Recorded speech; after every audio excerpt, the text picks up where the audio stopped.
100 years separates their reigns. Different eras, different societies, almost different worlds. Two women, Elizabeth and Victoria. Two queens who have steered their course through periods of extraordinary change. In the British monarchy's 1,000-year history, their like has rarely been seen. Their longevity is unrivaled. On the 9th of September, Queen Elizabeth II will become the longest reigning monarch in British history. She will break the record set by her great-great-grandmother, Queen Victoria, who was on the throne for 63 years and 7 months. Yet they became monarchs unexpectedly at a young age. Neither Queen Victoria nor Queen Elizabeth were born to be queen, and indeed, there was no great expectation that either of them would be. I think certainly we'll look back and say there's been the biggest change in society under these two female monarchs. I think history will look back on them both and compare them because it's really so incredibly unique. And both of them symbolize their country, and that's what's so wonderful about monarchy. It is a symbol above politics. But what does it take to be a monarch who defines an era? One who has the power to capture the hearts and minds of people at home and abroad. She's just brilliant. At her age, to be still doing things like this, it is just fantastic. I never really got this whole queen thing, to be honest. I really didn't, but I've got it now, and I just... Okay, sorry, I posted on Facebook that I've fallen in love with the queen. As the Queen reaches this milestone, we look at the long reigns of two extraordinary women and ask how they've managed to provide such enduring stability in an ever-changing world.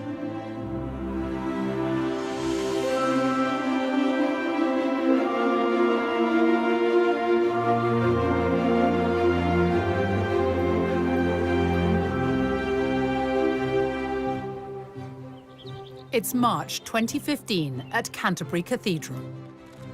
And here she is, Elizabeth II, the face of the modern monarchy. She's here to unveil statues of herself and her husband, Prince Philip. Immortalised in stone next to Queen Victoria and Prince Albert, in this, the year Elizabeth becomes the longest reigning monarch. Nobody expected that. On April the 21st, 1926, a child was born to the Duke and Duchess of York, Elizabeth and Prince Albert, who was the second son of King George V. Elizabeth Alexandra Mary came into this world a princess. Her popular uncle, the Prince of Wales, was next in line to the throne, followed by her father. So no one ever expected that one day Elizabeth would become queen. And she certainly wasn't born in a palace. In fact, she was born right here. On Bruton Street in Mayfair, now a restaurant. A plaque is the only reminder that before the bombings of World War II, Elizabeth's home stood on this site. And here they are, the family at their home in 1927, and Nanny and baby Elizabeth.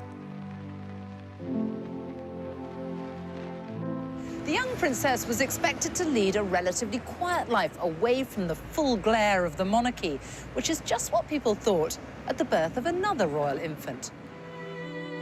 Victoria was born in a palace, Kensington Palace, on May the 24th, 1819. At birth, she was fifth in line to the throne.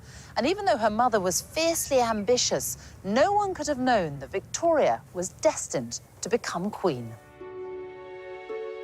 She too was raised quietly, away from court, under the care of her strong-willed German mother, Victoria Maria Louisa, the Duchess of Kent. Here she is, Victoria. Victoria herself. Victoria spent her childhood here in Kensington, and she said herself, "I had a very unhappy childhood." And she was also a long way from the throne. No one thought she'd ever come anywhere near it. Basically, when she was born, she was intended to be married into other royal families, a very minor royal, so no one thought anything much of it. By her own account, Victoria was brought up very simply here in a suite of rooms on the first floor of Kensington Palace. It was a privileged but isolated existence. What we do know is that she remembered later on this terrible, oppressive, melancholy childhood. We think it was a little bit more complex than that. In what way? Well, she was lonely, but she was also very imaginative. She had 132 dolls, and they're all very neatly and in a very organized way listed in her inventory, which she kept at the time. She must have had a sort of very, a dream world, the way she played with these dolls. I suppose she had a lack of friends. We wonder whether some of the costumes could possibly be made from fabrics that made Princess Victoria's dresses. That's not something we're able to prove, but it's a possibility. Before she was 1, her grandfather and father died. And when her uncle George IV passed away, another uncle became king, which meant she was next in line to the throne at the age of 11. Life became even more restrictive. Her mother kept her under, well, pretty much lock and key. They called it the Kensington system. They wanted control of her, so they kept her under 24-hour surveillance. She wasn't allowed to have a single minute alone, because what they wanted was her to come to the throne at, say, 10, 12, and they be the one in the power. They be the one being regent. She was sheltered and protected, and she even shared a bedroom with her mother until the day she became queen at the age of 18.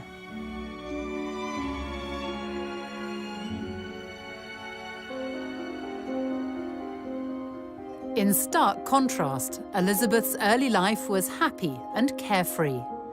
She had the constant companionship of her younger sister, Princess Margaret.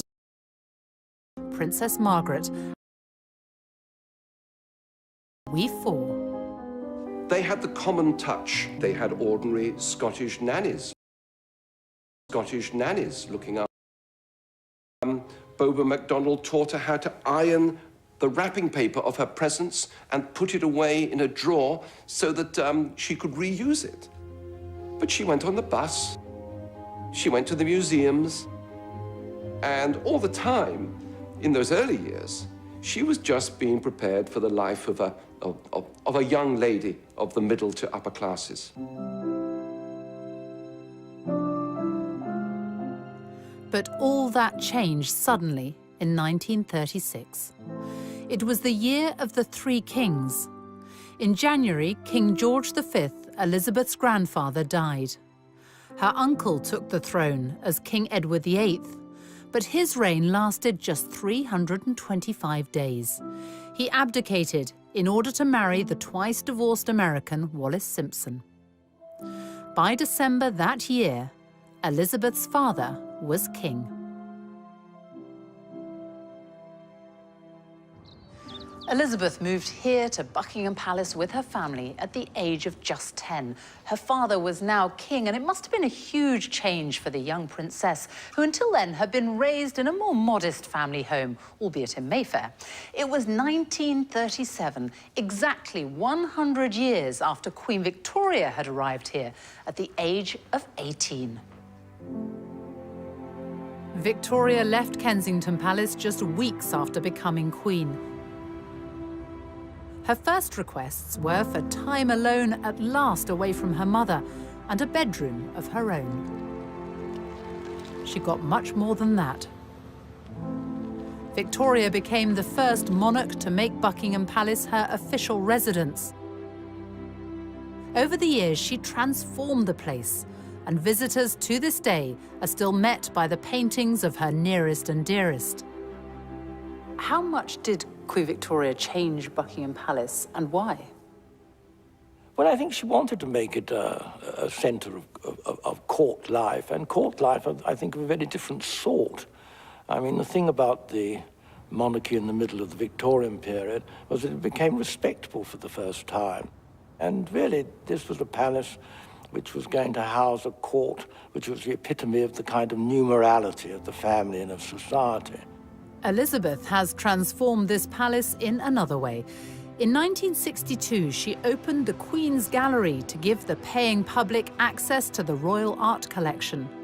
In 1993, she opened the doors even wider. Tens of thousands now take the chance to wander through the staterooms, with ticket and gift shop sales going towards the upkeep of the artworks.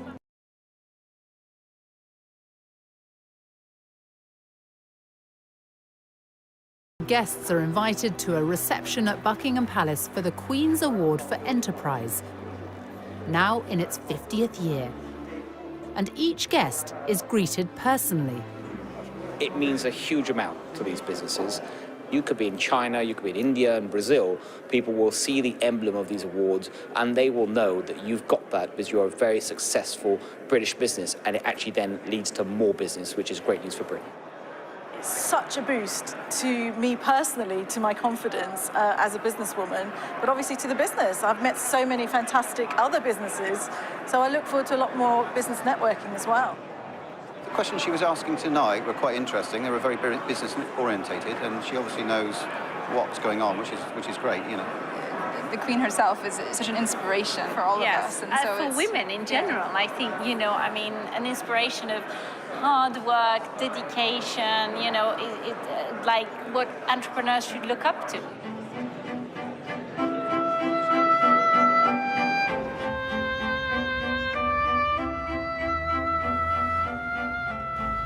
Buckingham Palace, it's such an iconic building. It's hard to imagine that it hasn't always looked like this.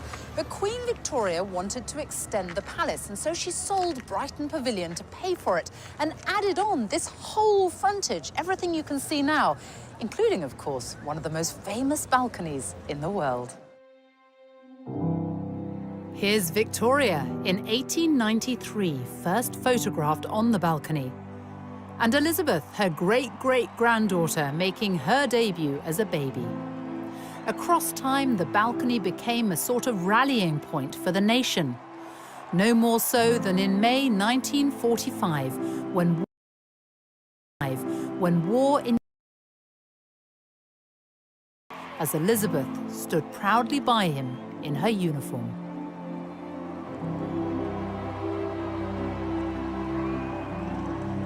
Growing up during World War II shaped the future Queen.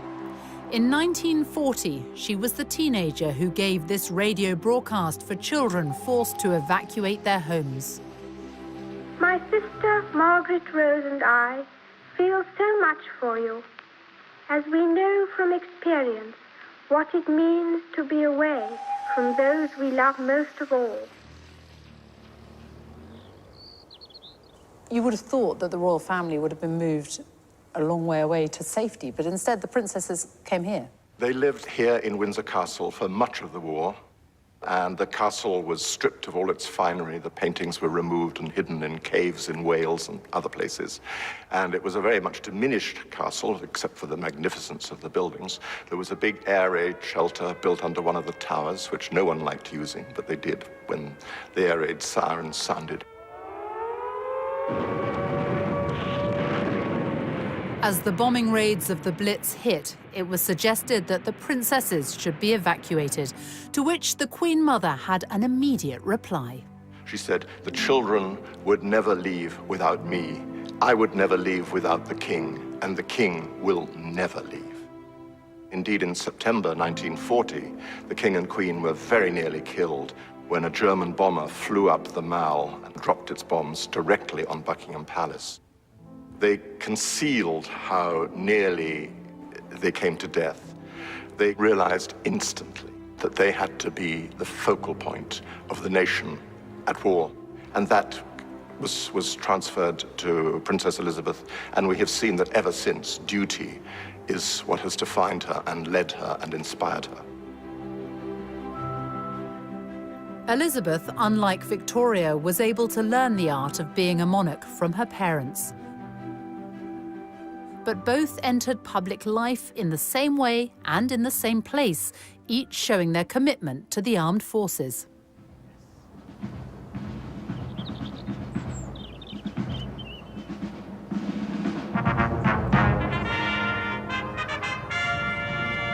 Queen Victoria came here here to Windsor Castle to review her troops for the first time when she was just 18. A century later, Elizabeth, then still a princess, followed in her footsteps on her 16th birthday. It was her first official engagement. The British Grenadiers then marched past Her Royal Highness the Colonel. She's back. It's April 2015. Now 89, the Queen is presenting new colours to the 1st Battalion, the Welsh Guards. She knows the military inside out and played her part in the war effort when she joined the Auxiliary Territorial Service at the age of 18. One of the things she did was to learn how to strip down a truck. And there are famous pictures of her doing so. And she worked with other people who had been called up who were serving from all walks of life. And I think that was her first proper introduction to life outside of the family. And these were all sort of incremental steps in her training, if you like, towards being the monarch. Her Majesty the Queen knows absolutely everything that's happening in the ceremonial state occasion. But she knows that I'm there to just make sure those people that don't know are led and guided so that they can give the best performance. I'm inspired by her, an absolutely wonderful lady. I mean, the Queen is what we fight for and fight under for the country, and she's sort of the head of the army and our regiment, so it's extremely special for the boys. Do you think that the Queen really does understand what you do, what you go through? 100%, 100%. I think she probably knows more than anyone in her time of understanding what sacrifice for a country is, and she's an extremely, extremely special person. Recognition from the monarch has always been highly prized. At the end of the Crimean War in 1856, Queen Victoria introduced the Victoria Cross for bravery. A medal has been created in Elizabeth's name too, the Elizabeth Cross, for the next of kin of British servicemen and women killed on military operations or by terrorism. 2 recent tours of Afghanistan have seen the Welsh Guards lose 9 men. Lieutenant Mark Everson was one of them. You have been awarded the Elizabeth Cross. Yeah. In memory of your son. Yes. Just explain what the Elizabeth Cross is and how important it is to you. Most awards that are given to soldiers, but this is something for the families, which is actually saying, you know, the families are involved in this as well. However prepared one is for soldier death, it leaves a huge hole in families.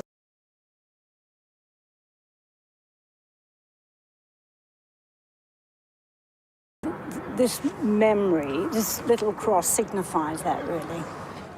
Elizabeth is the daughter, mother and wife of military men. By her side today, as he has been for every step of her reign, is Prince Philip, the Duke of Edinburgh.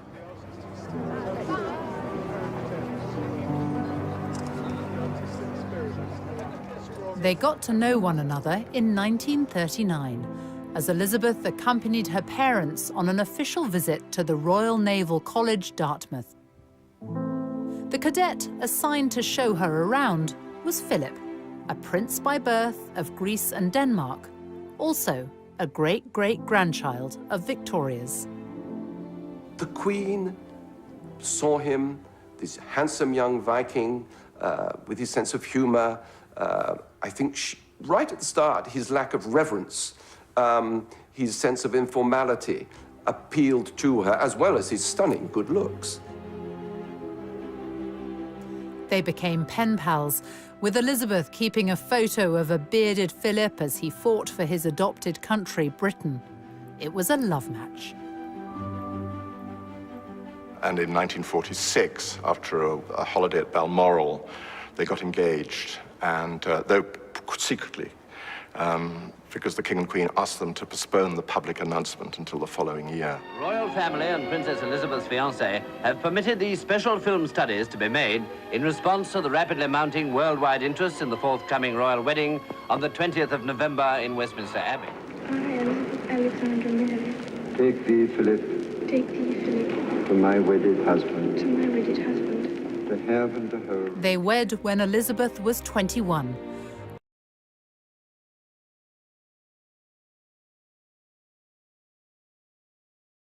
And that of any other British sovereign. It's a cornerstone of Elizabeth's reign. As she's said in several tributes to him, he is the rock on which her work as a monarch has been based. He has quite simply been my strength and stay all these years.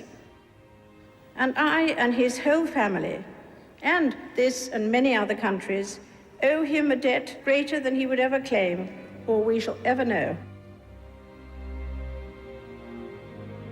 Queen Victoria had her rock too. For Victoria and now Elizabeth, a vital thread through their lives has been the love and support of their husbands.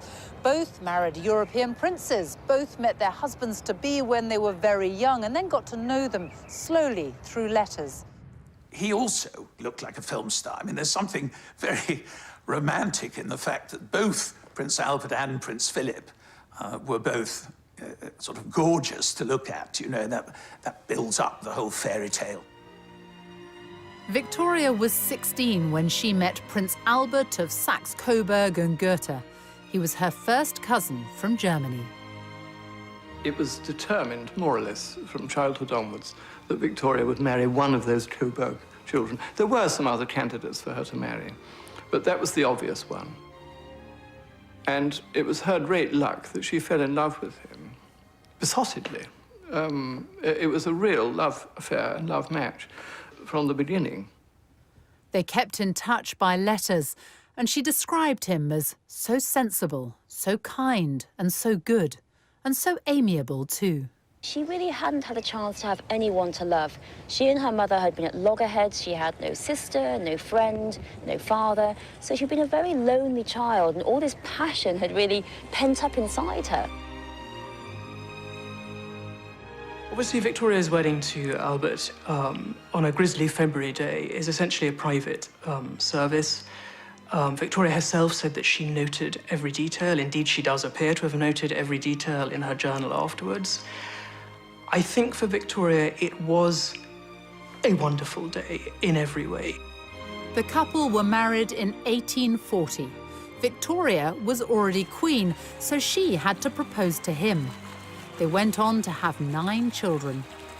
Albert brought an experience of the world Victoria had never known. He developed a strong interest in arts and culture and built the Italian Gardens in Kensington as a testimony of his love for her. She rejoiced in her marriage to Albert, and it had for her a significance only rivaled by her coronation day. Victoria's coronation came after the death of her uncle, William IV. It's one of the quirks of the hereditary system that one is expected both to mourn and rejoice at the same time. Mourn the death of one sovereign, rejoice in the accession of the next. I think in 1837 there is a definite imbalance. There is notably more rejoicing than mourning. She loves being queen at the age of 18. She tells the wife of a courtier that she woke up one morning afraid it might all turn out to be a dream. She thoroughly enjoys the dream. 400,000 people flocked to London for her coronation, helped by the transport revolution, the railways, and the hopes of a nation resting on youthful shoulders, something shared by only 2 women in more than 100 years. Elizabeth's path to accession came in 1952.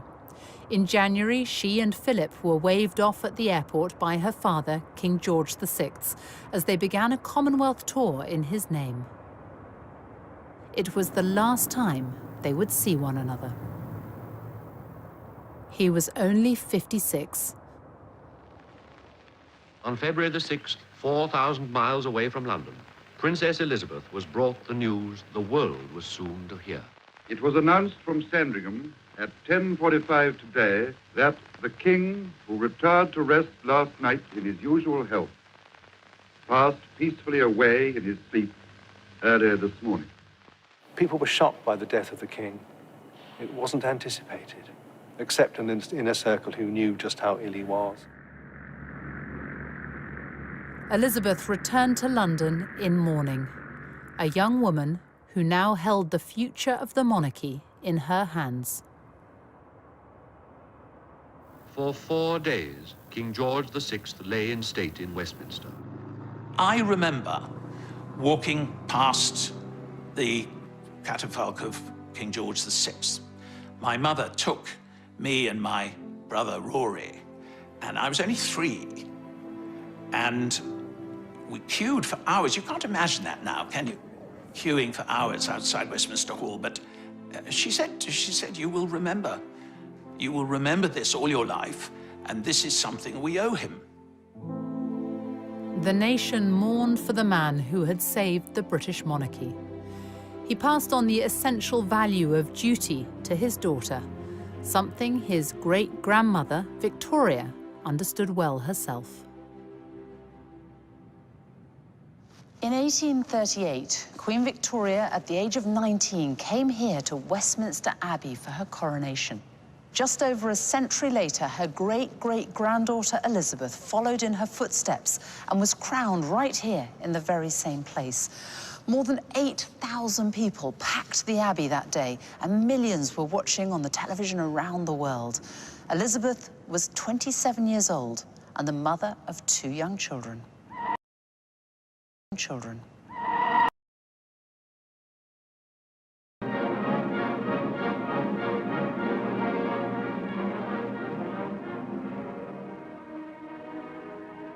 How was Elizabeth received at the coronation? We all became romantics on a huge collective scale. And of course, the setting in this abbey, where the very stones talk, with the old statesman in marble looking down on it, Disraeli, Gladstone, Peel.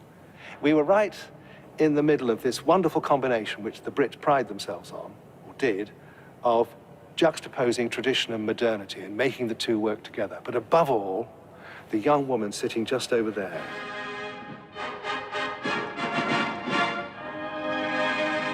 Seared across the Velcro of memory, and it's a very dazzling searing because post-war London was very drab. We'd lost 1/3 of our wealth in the war. There was still rationing. Very few people had any new clothes. And yet suddenly, in amidst this heroic drabness, there was the starburst of the coronation of the new, beautiful young queen.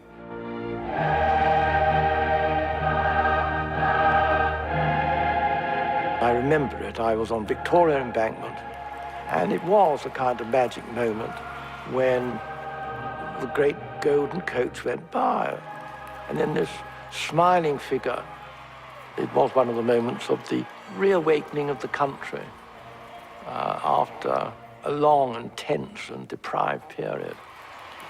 And for those who weren't there, thanks to the revolution of television, the nation could watch from their living rooms. 27 million people in Britain in June 1953 watch at least half a day's television coverage. The number of BBC licence holders doubles that day. So there is this sense of what newspapers referred to as coronation fever. We've only known in recent years that it was, in fact, the Queen who said, yes, it ought to be televised. An acknowledgement that the monarchy, as it were, belongs to the people. You've got to, with the new means of communication. And then this smiling figure, just all the diamonds refracting, with the Duke of Edinburgh. But I mean, I remember it so absolutely vividly.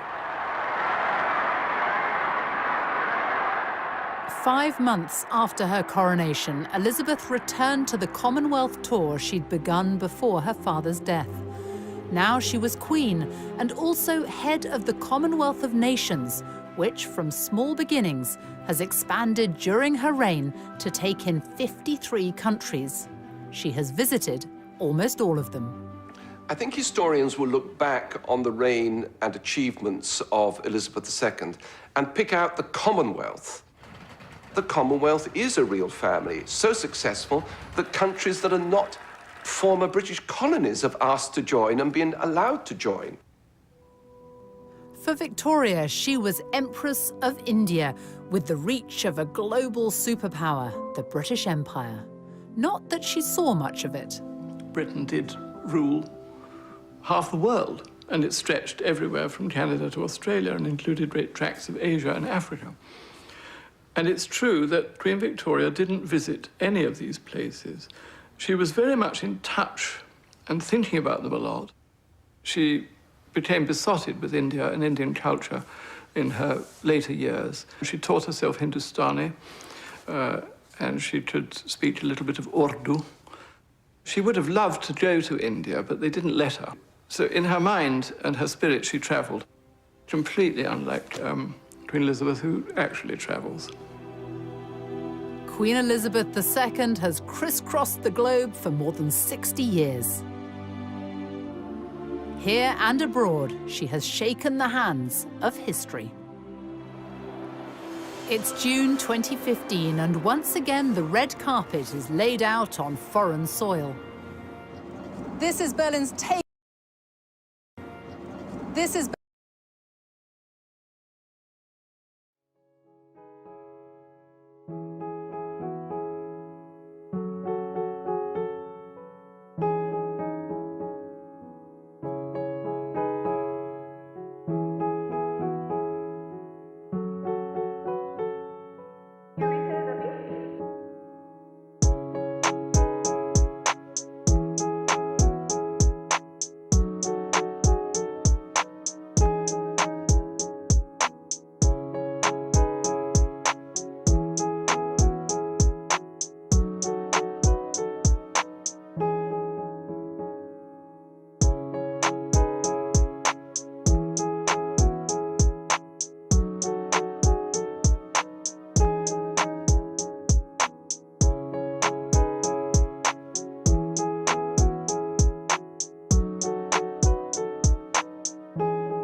but that will not faze the most well-travelled monarch in history.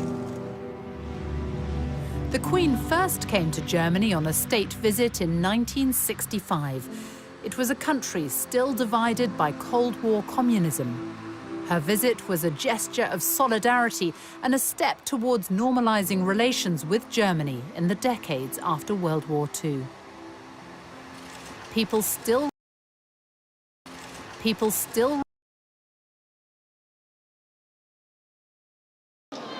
For my husband and me, it is a deeply moving experience to be with you here in this courageous and famous city.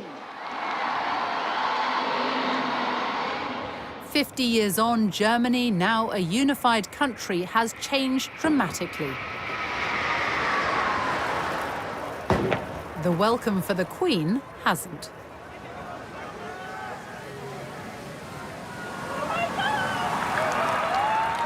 Wherever the Queen goes, she brings with her a sense of occasion, and there's been real excitement here in Germany in the run-up to this visit. She's on every front page today, and the papers are full of what to do, what to wear if you meet her. And German television has been running British-themed programmes. And that's the thing about the Queen. Wherever she goes, she brings with her an indefinable something that no one else can. The Queen is our big differentiator in the eyes of many of our foreign partners and friends. They deal with other governments, they deal with other heads of state, but the Queen is something completely unique. And you see that in the reaction of the crowds lining the streets.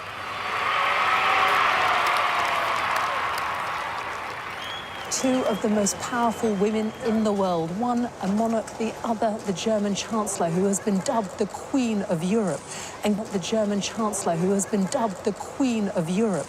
And given the question mark over the future of Britain in the EU, the timing of this state visit is being seen as something of a diplomatic coup.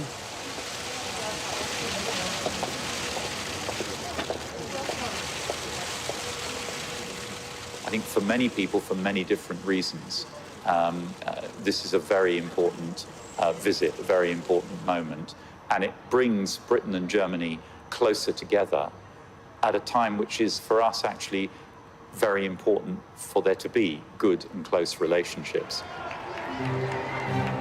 As a constitutional monarch, the Queen must remain politically neutral. Hers is more of a personal power.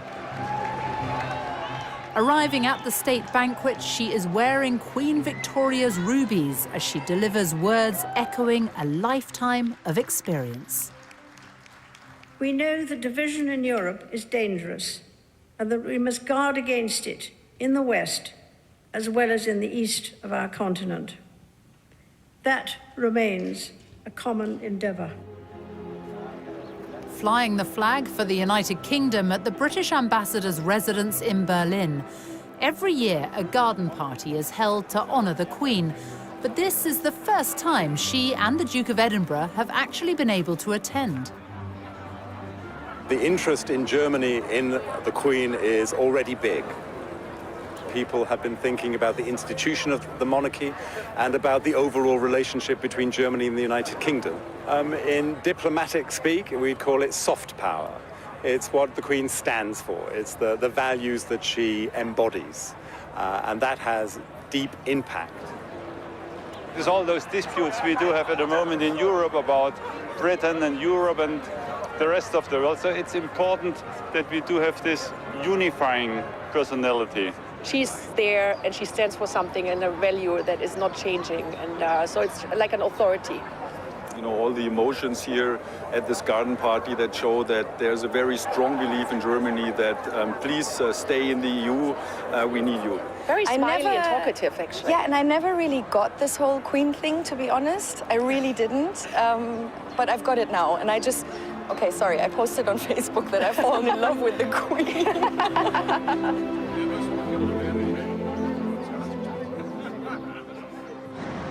In Germany's modern democracy, sections of the wall which once separated East from West in the Cold War now stand only as symbolic fragments. And this is a country which remembers its deeper past, those who were killed in one of the most dreadful persecutions in history.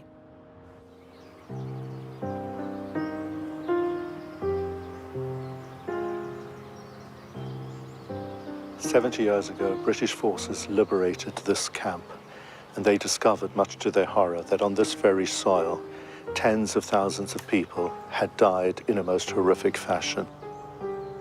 It was liberated by World War II Allied troops in April 1945. 70 years later, it is the Queen's request that she and the Duke of Edinburgh end their German state visit by paying their respects at the site of the Bergen-Belsen concentration camp. And for some, the memories are very personal. To me, it was just one huge horror story. How any human beings could treat other human beings in this way. Just incredible. I don't think there was a sort of screaming of joy because everybody thought we must be dreaming. We hear an English voice. That wasn't what we were preparing us for. We were preparing us to die.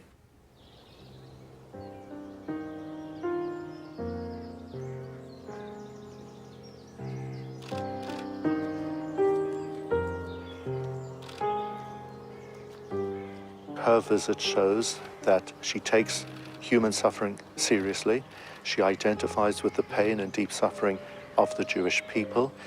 And together with so many other people, she's absolutely determined to guarantee that the horrors that took place here in Belsen will never happen anywhere else again.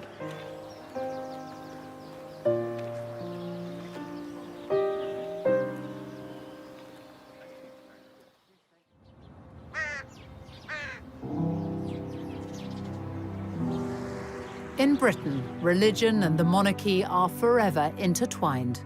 Since King Henry VIII famously separated the English church from Rome, every monarch has become defender of the faith and head of the Church of England.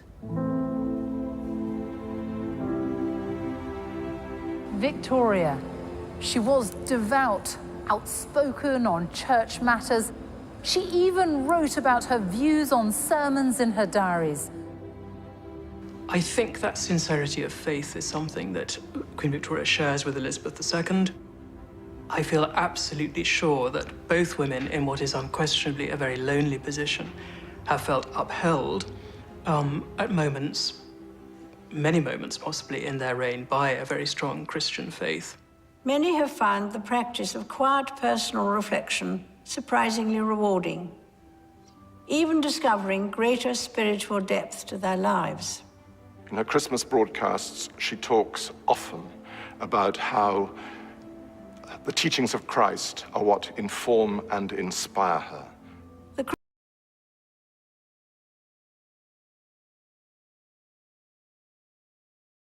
Feet very firmly on the ground, but spiritually, she's got this dimension in which her personal faith is linked to her duty as a monarch.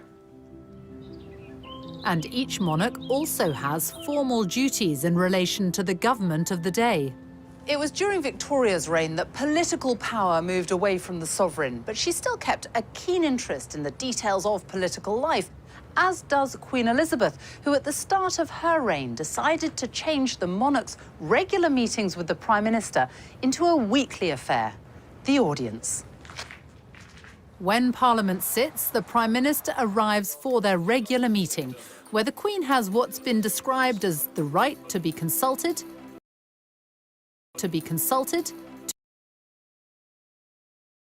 the course of 12 British Prime Ministers.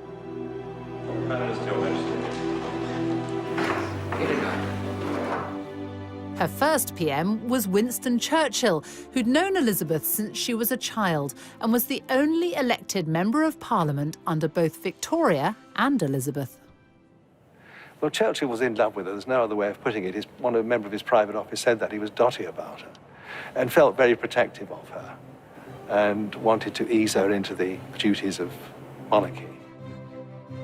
And she receives the red boxes daily, containing cabinet and foreign and Commonwealth papers. She's been terribly well informed. When you think about it, the first weekly intelligence summary she got from the Joint Intelligence Committee in February 1952 would have had at least a section on it, I'm sure, of Stalin's capabilities and military intentions. Can you imagine it? The long reigns of Elizabeth and Victoria mean they have had to steer their way through periods of extraordinary change. Queen Victoria's reign saw the Industrial Revolution, economic progress, and the growth of the British Empire. Scores of grand buildings went up during the Victorian age, many of which are still with us today, like this one, the Victoria and Albert Museum. It houses one of the largest collections of decorative art and design in the world.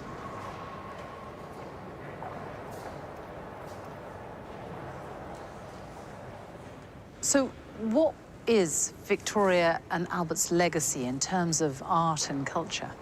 It's fundamental.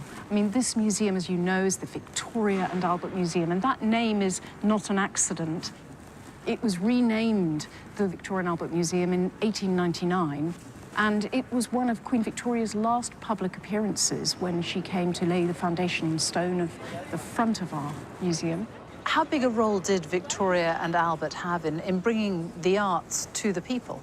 Throughout her life, and indeed throughout Albert's life, they were actively promoting education and culture art and science. This whole complex at South Kensington is thanks to the way they supported and promoted these activities.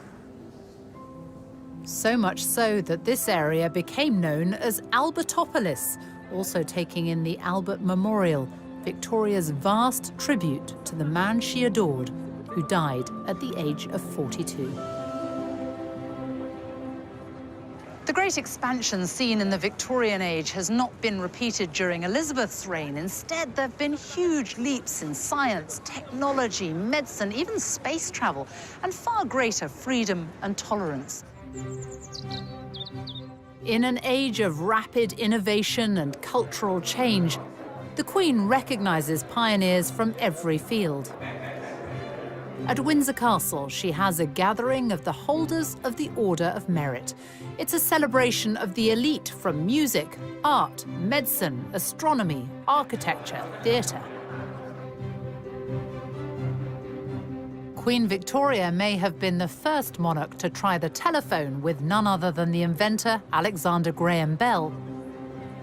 But it was Elizabeth who, in 1958, made the first direct-dialed long-distance telephone call. This is the Queen speaking from Bristol. Good afternoon, Lord Provost. Good afternoon, Your Majesty. She was the first British monarch to send an email in 1976, and has a Twitter, Facebook, YouTube, and Flickr account in her name.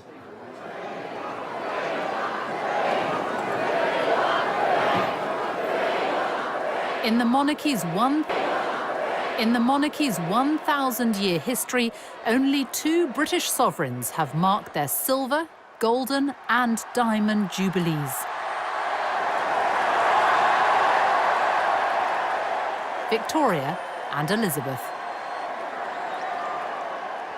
To mark her 60 years on the throne, Elizabeth chose to be photographed in front of the Queen Victoria Memorial with the diamonds worn by Victoria more than a century earlier. And if a Jubilee celebration is a test of popularity, it's one the Queen easily passed. Hundreds of thousands turned out to celebrate. Her speech that year seemed to recognise her unique place in the world. I have been privileged to witness some of that history, and with the support of my family, rededicate myself to the service of our great country and its people, now and in the years to come. Hip hip! Hip hip! Hip hip!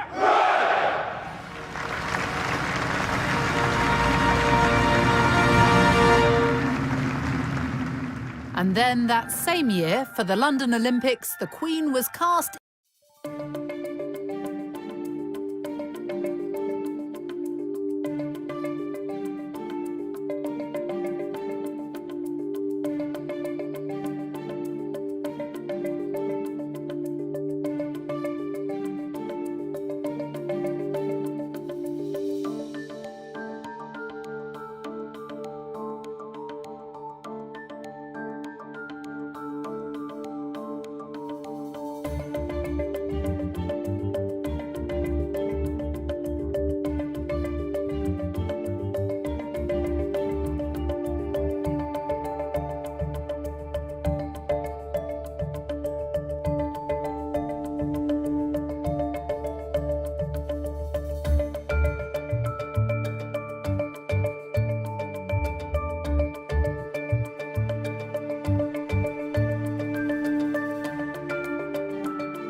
reign can bring challenges. Unlike Elizabeth, Victoria had to spend almost 4 decades without her beloved husband by her side. Queen Victoria did flag after the death of Prince Albert, not for the rest of her reign, as some people mistakenly think. It was really for about 10 years that she was much more in retirement, and she worked all the way through it. I mean, there's a fantasy that she was just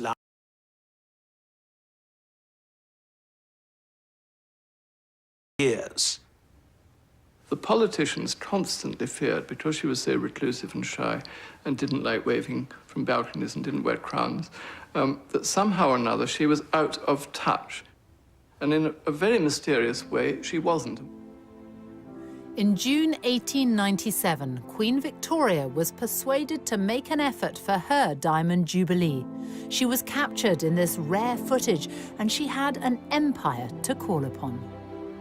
London had never seen anything like it. The Bengal Lancers, people from all over the world, African warriors, parading through the streets with all their wonderful costumes and uniform. It was partly a demonstration of this extraordinary political stability, that this institution, which had been so fragile in 1837, was now going stronger than ever in 1897, thanks to this very eccentric, clever but strange woman sitting in an open carriage riding through the streets of London in a black bonnet. The whole place was alive with excitement. Both Victoria and then Elizabeth came here to St Paul's Cathedral to mark their Diamond Jubilees. For Victoria, who by then was 78, it was a rare public appearance. She was still mourning Albert decades after his death. And she was frail, too frail to climb these stairs and go inside. So instead, when her carriage drew up here in front of jubilant crowds, she remained in it, and the whole service came out to her.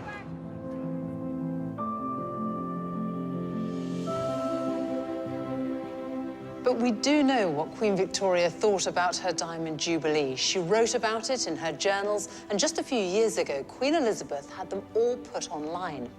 Victoria wrote, "A never-to-be-forgotten day. No one ever, I believe, has met with such an ovation as was given to me, passing through those 6 miles of streets, including Constitution Hill. The crowds were quite indescribable, and their enthusiasm truly marvelous and deeply touching. The cheering was quite deafening, and every face seemed to be filled with real joy. I was much moved and gratified."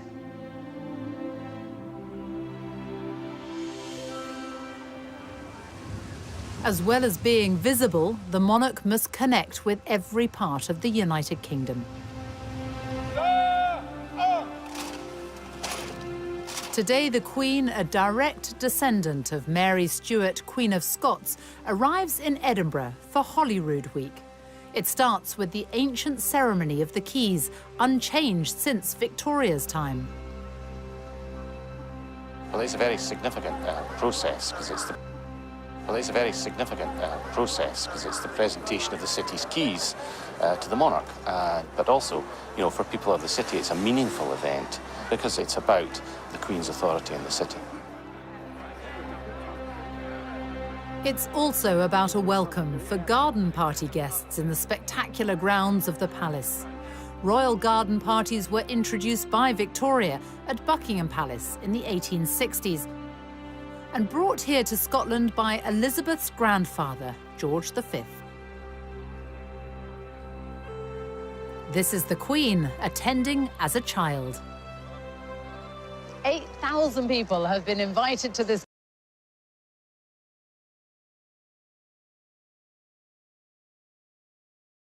and heritage.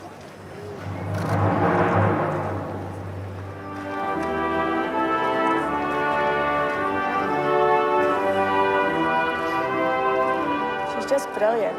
At her age, to be still doing things like this, it is just fantastic. I think today has been a very good example of exactly what we as a country do well, and I think she's at the very heart of that. And the fact she visits our islands, you know, she embraces all the parts of Scotland that we love. Her and the Duke have done a marvellous job over the years, and I hope they'll have many more. what over the 6 decades of her reign has been done is the knitting together, I think, of an extraordinarily ever richer tapestry of Scottish life. My lot are part of the older threads, but every year through this great gathering, new, fresh threads are added.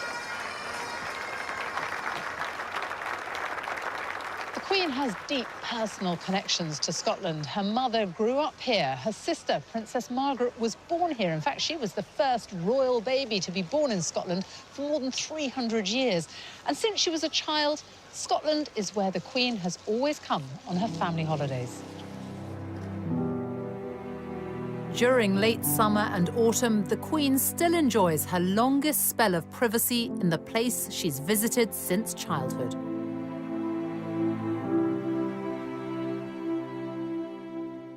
It's a tradition started by Victoria, who in her 20s was only the second reigning British monarch to venture north of the border since the days of Charles I.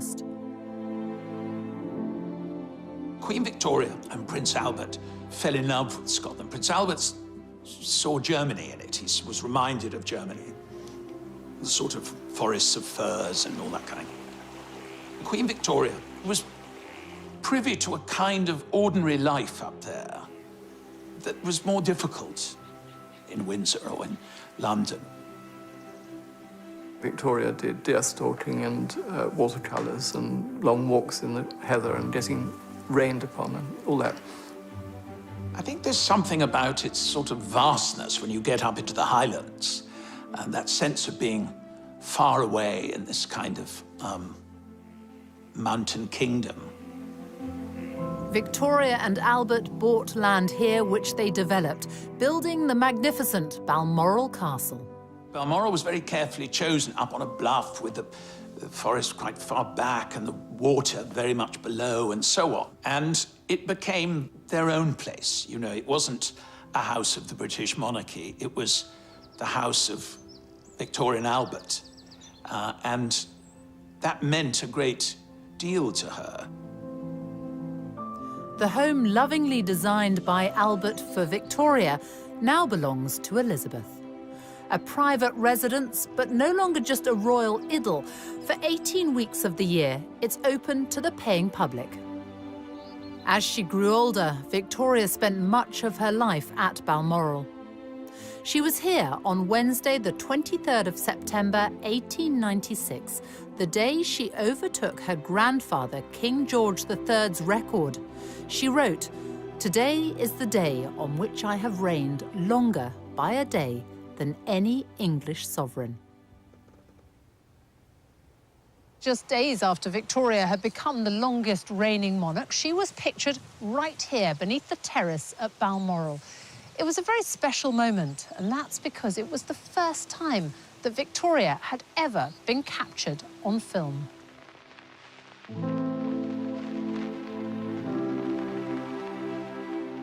Here she is, surrounded by dogs, children and grandchildren. Victoria, a focus of national unity, who chose to mark her momentous day quietly. Elizabeth will also be in Scotland, but will carry out some official engagements.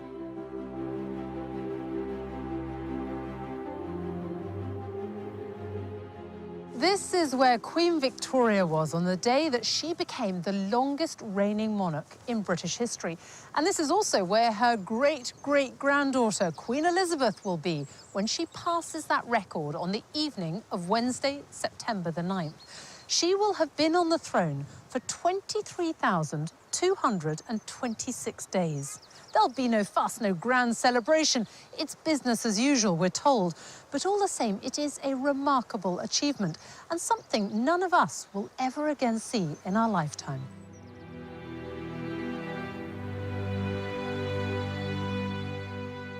Even for those that don't think about the monarchy or don't follow it particularly, the fact that she is there and it's there as an institution and she never puts a foot wrong. I don't think we should withhold our gratitude to both women for keeping this institution, which I think many people cherish, in spite of all the jokes we make about it. By being inscrutable untouchable, unfashionable, and unfaddish, the Queen remains a concept that all people potentially can connect with. And I think that's a very important and valuable aspect of our national life. And she simply is always out there meeting people, speaking to people, and very much identifying herself with the whole population, not just one certain group of it. Politicians come and go when they talk about the big society. The Queen and the royal family have practiced it and continue to practice it in all sorts of ways. And that stems totally from the sense of duty and religious convictions of Elizabeth II.